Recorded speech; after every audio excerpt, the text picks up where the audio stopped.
अस्सलाम वालेकुम everyone and welcome to Relish Recipes. अगर आप भी मेरी तरह ईद पे गोश्त खा कर तंग आ गए हैं तो मैं आपके लिए लाई हूँ चना पुलाव की एक ऐसी मज़ेदार और आसान सी रेसिपी जो आप घर में आसानी से झटपट बनाकर खा सकते हैं। तो चलते हैं रेसिपी की तरफ। पैन में 1/4 कप ऑयल ऐड कर दें, फिर इसके अंदर 1 कप प्याज ऐड कर दें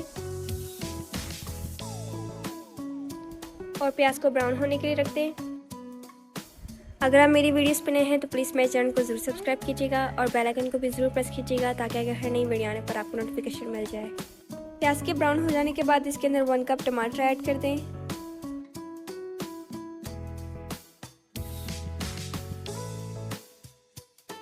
टमाटर को ऐड करने के बाद इसके अंदर 1/2 टेबल स्पून ज़ीरा ऐड कर दें,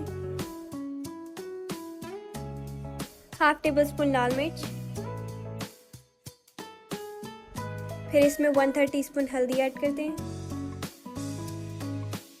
फिर इसके अंदर 1 अदद दालचीनी, जावित्री का फूल और 3 से 4 अदद साबुत काली मिर्च ऐड कर दें। इन सबको अच्छी तरह से आपस में मिक्स कर लें। फिर इसको 2 से 3 मिनट के लिए पकने के लिए रख दें। इसके बाद इसमें 2 लीटर पानी ऐड कर दें। आप चाहें तो आप पहले भी इसमें नमक ऐड कर सकते हैं। मैंने अभी इसमें 1 टेबल स्पून नमक ऐड कर दिया है।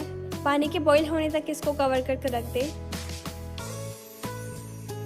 जब पानी बॉईल होना शुरू हो जाए तो इसके अंदर आधा किलो उबले हुए चने ऐड कर दें। मैंने इसमें 1 किलो चावल ऐड कर दिए हैं जिसको मैंने पहले से भिगो कर रखा हुआ था। चावल को ऐड करने के बाद इसको मीडियम फ्लेम में पकने के लिए रख दें। जब पानी हल्का सा रह जाए तो इसको दम के लिए रख दें।